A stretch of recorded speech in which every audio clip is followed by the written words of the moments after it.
बस बस बस।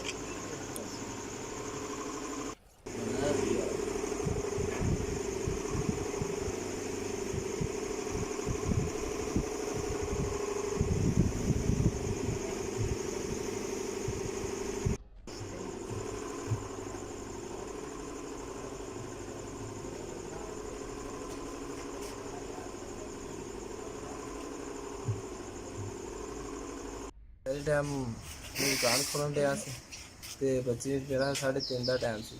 ਉਹਨੂੰ ਗਲੀ ਦੇ ਬਾਹਰ ਸੁੱਟ ਕੇ ਨਾ ਚਲੇ ਗਏ। ਕੌਣ ਛੱਡ ਕੇ ਚਲੇ ਗਏ? ਪਤਾ ਨਹੀਂ ਕੌਣ ਸੀ, ਕਾਰ 'ਤੇ ਹੈਗੇ ਸੀ, ਸੁੱਟ ਕੇ ਚਲੇ ਗਏ।